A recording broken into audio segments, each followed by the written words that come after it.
Hello friends, एके रेसिपीमध्ये स्वागत आहे तुमचं. तर आज आपण रेसिपी बघणार आहोत मिक्स कडधान्यांची.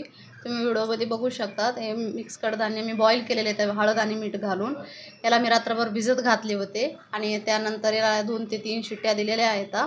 तर चांगला असं बॉईल झालं आहे. तुम्ही बघू शकता असं एकदम सॉफ्ट असं झालं आहे. तर आपल्याला याला फोडणी घालायची आहे. तर चला तर रेसिपीला सुरुवात करू. तर इथं आपली कढाई हीट झाली आहे. आपल्याला याच्यामध्ये तेल घालायचं आहे. तर इथं आपल्याला कांदा घालायचा आहे फर्स्ट.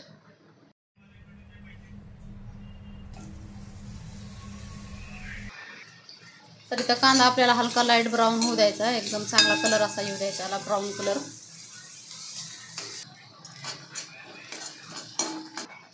तर कांदा आपला हलका लाईट ब्राऊन झाला. आपल्याला त्याच्यामध्ये कढीपत्ता घालायचा आहे.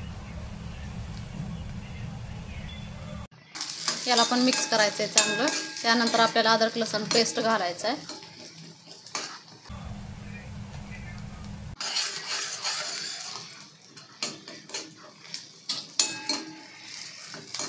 त्यानंतर याच्यामध्ये आपल्याला टोमॅटो घालायचा आहे. मसाला आपला मिक्स होईल एवढा आपल्याला मीठ घालायचं आहे यामध्ये, कारण पहिलंच घातलेलं आहे. हळद आणि मीठ टाकून आपण बॉईल केलं आहे ते कडधान्य. चांगलं मिक्स होऊ द्यायचं आहे. एक थोडं 2 मिनटासाठी कवर करून ठेवायचं. 2 मिनटं आपले झाले आहेत. आपल्याला बघू आता.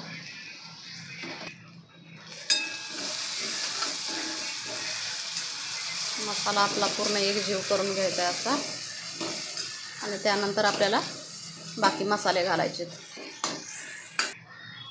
तर इथं आपल्याला लाल तिखट घालायचं आहे. तुम्हाला हवं तेवढं घालू शकता तुम्ही. धना पावडर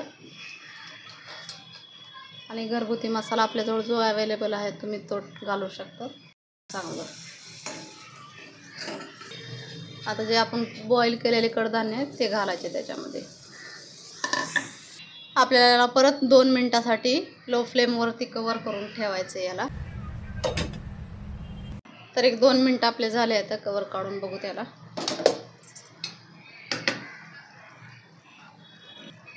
त्याला मिक्स करू आपण चांगलं. थोडं त्याला पाणी थोडं सुटलं आहे.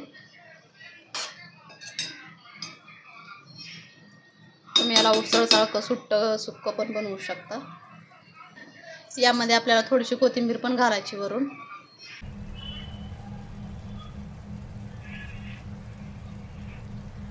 याला पण मिक्स करू आपण चांगलं.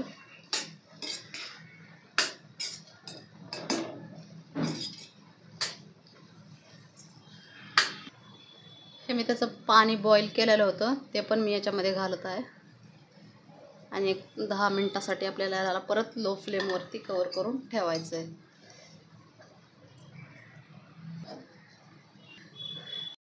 तर एक 10 मिनटं आपले झाले आहेत. तुम्ही बघू शकता आपली रेसिपी अशी रेडी झाली आहे. खूप छान अशी लागते रेसिपी. एकदा तुम्ही नक्की ट्राय करा. कलर पण खूप छान आला आहे. याला थोडंसं तुम्ही मॅश पण करू शकता, त्याने की आणखी रश्श्याला तुमच्या चव येईल. भातावर तुम्ही चपातीसोबत जे हवं त्याच्यासोबत तुम्ही खाऊ शकता. रेसिपी जर आवडली असेल तर नक्की लाईक करा, सबस्क्राईब करायला विसरू नका. भेटूया नेक्स्ट व्हिडिओमध्ये. थँक्यू.